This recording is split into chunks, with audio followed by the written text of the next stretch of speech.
Salut Bertrand, du coup je te montre comment faire ce que j'ai découvert.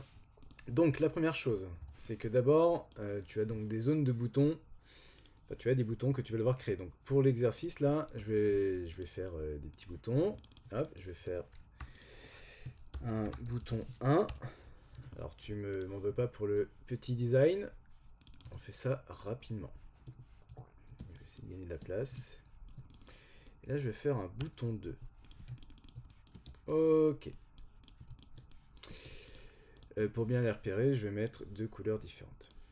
Ensuite, je vais mettre, par exemple, la première photo que je veux faire afficher.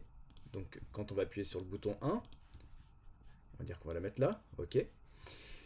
À ça, je vais ajouter, par exemple, une petite bulle avec une croix pour fermer cette photo, une fois qu'elle est affichée.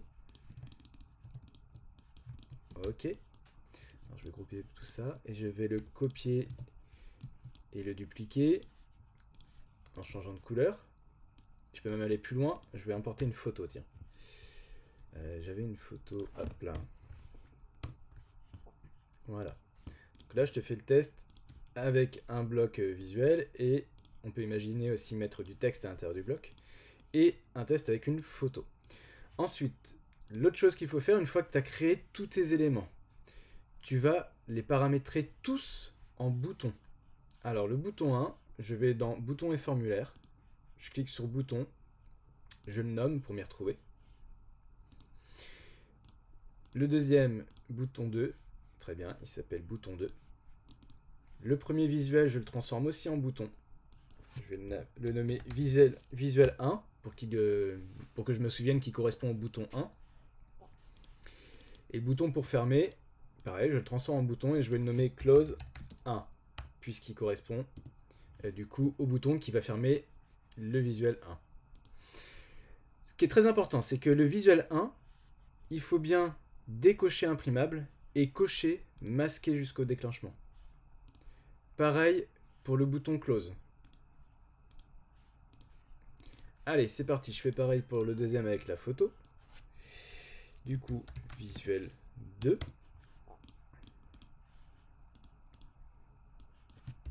Close 2. Et donc là, par contre, je pense bien, pareil, à désactiver imprimable et activer masqué.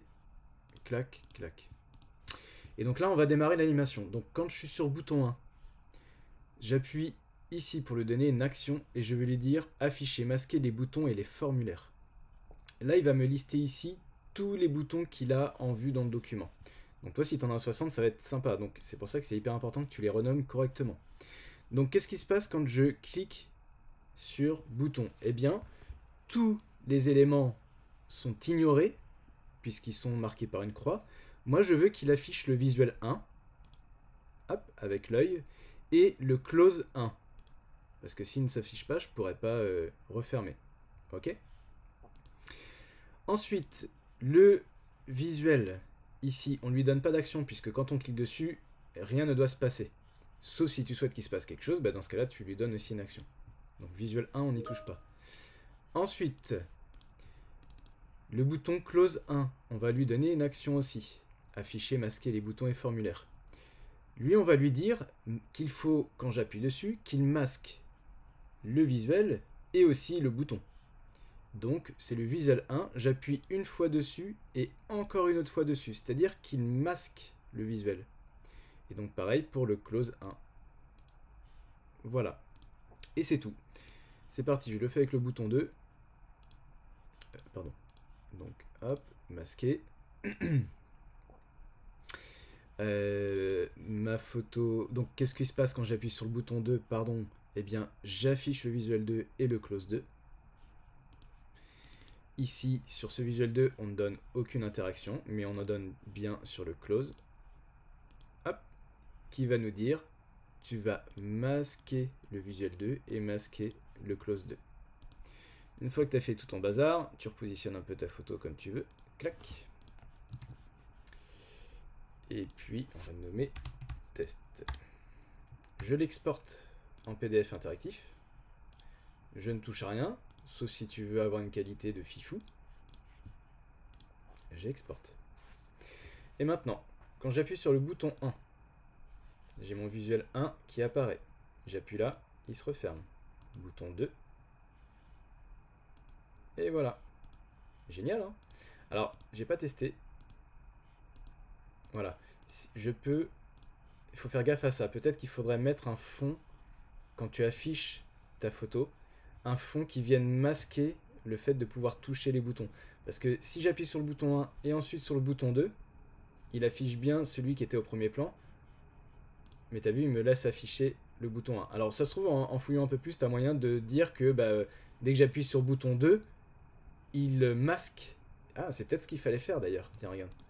Si j'appuie sur ce bouton, plutôt que d'ignorer tous les autres, je vais lui dire, hop, tu masques tout, sauf le bouton, parce que je veux pas que le bouton 1 disparaisse. Donc visuel close, hop, et je vais faire pareil avec lui.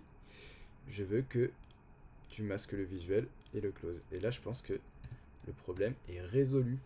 Alors ça fait faire beaucoup de clics, t'as intérêt d'être bien organisé. Sinon, mon gars, bon courage. Hop, si j'appuie sur le bouton 1, il apparaît, j'arrive à fermer. Et si j'appuie sur le bouton 2, hop, et que je ferme, ouais, super, regarde. Du coup, là, ça a bien fait disparaître. Donc c'est ça qu'il faut faire. Voilà, allez, bon courage à toi.